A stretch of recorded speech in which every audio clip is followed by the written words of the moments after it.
Welcome.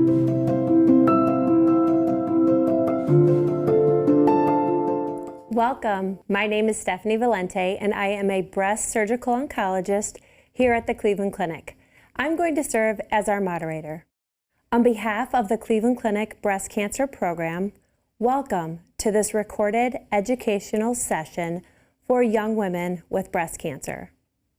Young women who are diagnosed with cancer are faced with a number of unique challenges. Issues around fertility and pregnancy are just a few. I see many women who are not interested in having children or having more children, which is completely okay. However, today's session is specifically focusing on those patients who are considering fertility and pregnancy along their breast cancer journey.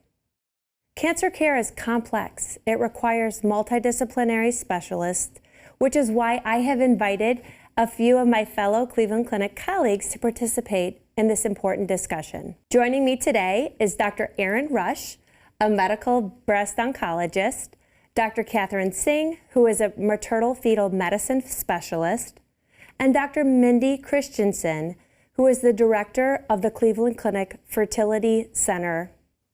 Dr. Rush, let's start with you.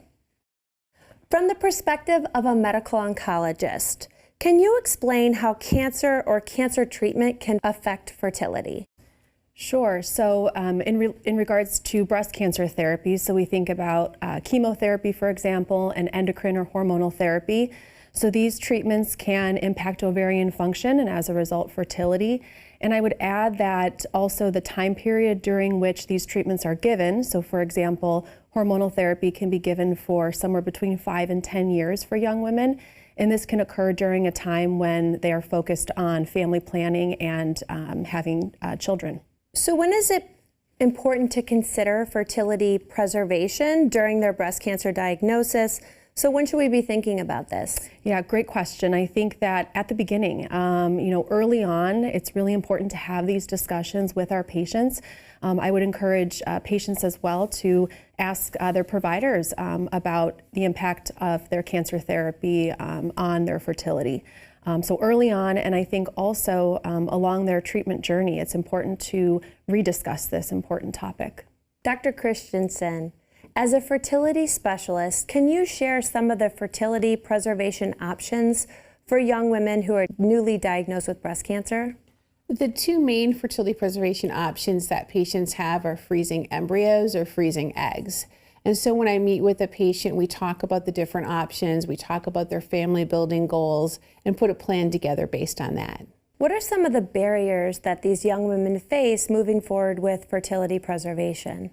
Well, there's a lot going on, especially at the beginning of a cancer diagnosis. And, a lot of people are not thinking about fertility, and this is one more thing to add to the to-do list. But at the same time, it's really important for a lot of patients. But the barriers that people face are balancing the time it takes to do a cycle to retrieve eggs, which takes about 2 to 3 weeks, versus, having treatment. So people are concerned about treatment delays.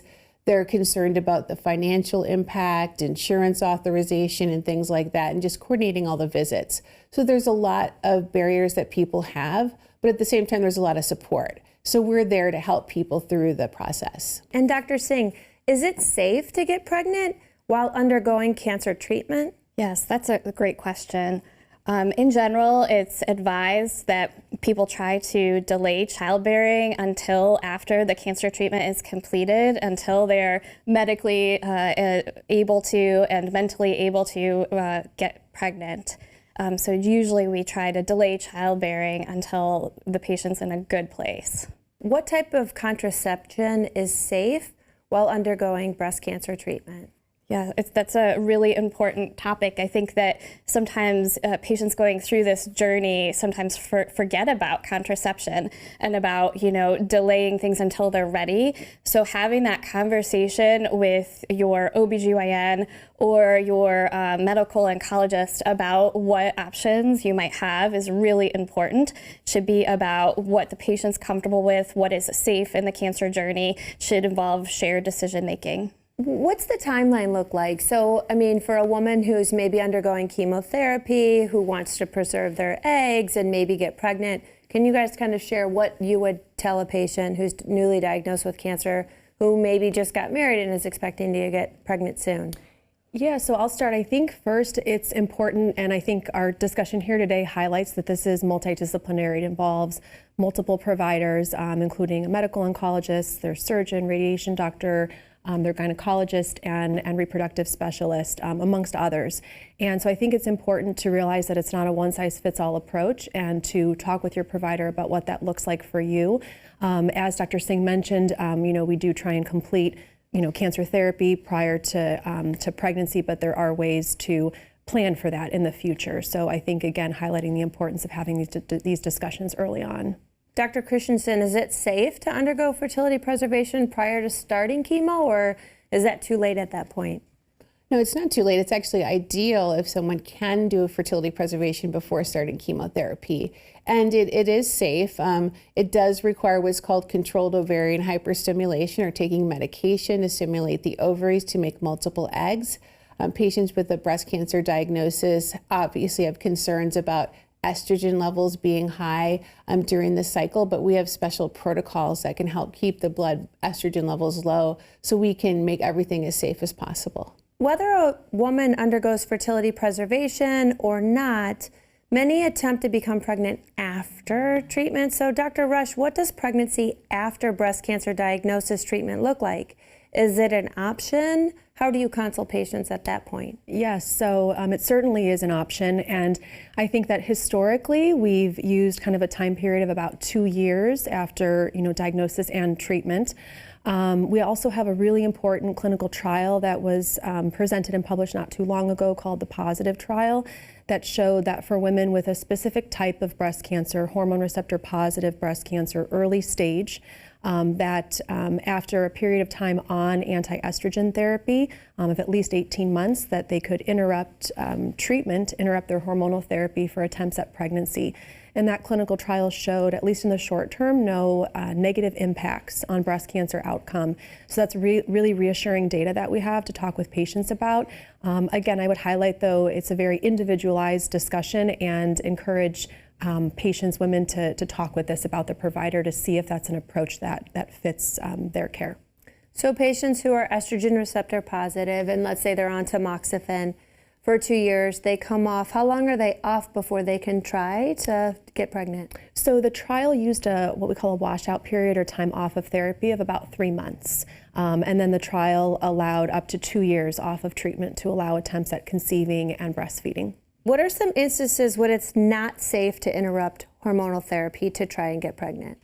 So I think, again, this is a discussion between, the patient and their oncologist. There might be certain scenarios where, whether it's related to the risk of cancer recurrence, for example, that a patient or their provider might not feel comfortable with this particular approach. So again, definitely indicating the need to have this discussion to see if it's something that fits for this patient.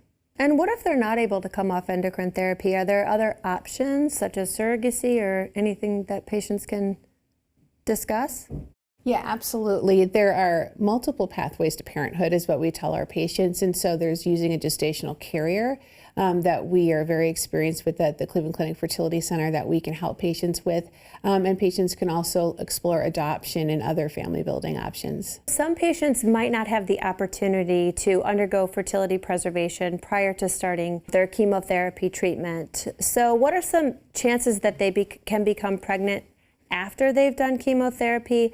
And what type of testing could be done to maybe determine whether or not they're able to conceive? We often see patients after chemotherapy that have had treatment that come to see us for a fertility evaluation. And so what we do at that point is we do a fertility evaluation. We can evaluate the egg count that the patient has with a blood test and with an ultrasound. And then it is very possible in many situations to be able to undergo fertility treatment, or even put a plan together to help them conceive. Can patients get pregnant on their own even after chemotherapy? Many times patients can. So that's why sometimes patients should be on contraception if they're not planning pregnancy. But yes, we definitely do see that, and we can help do fertility testing and help put a plan together to optimize things. Dr. Singh, can past cancer treatment affect a woman's pregnancy outcome? I think that any cancer treatment takes a toll on a person's body.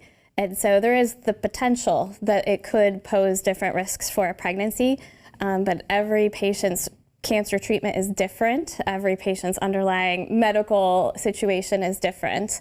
But there is a possibility that that could play into future pregnancy risks. And so that's why a preconception visit with maternal fetal medicine, OBGYN, the medical oncology team is really, really important. So you can, have a discussion with each patient and figure out, what kind of workup needs to be done. Is there anything that can be optimized? What does the counseling about future pregnancy look like? And that, again, that discussion is best had before someone gets pregnant. As we close out, can you each share a takeaway for young women with breast cancer? We'll start with you, Dr. Rush. Yeah. So I think the importance of a care team and a care team that can work really well together and communication, between those care team members. So it takes really a village. It's not only one person. So there's those that are seated in the room here today, and then beyond us, there's genetic counselors, psychologists, social workers, just to name a few, who are really important and integral in the care for young women with breast cancer. Great. Dr. Singh? Yeah, I think one of the important takeaways is that patients who have cancer, the initial diagnosis is obviously so devastating. And I'm sure many people might feel like this is, there's not going to be life after breast cancer. But patients nowadays have so many options. There can be, a family after breast cancer. There are so many possibilities.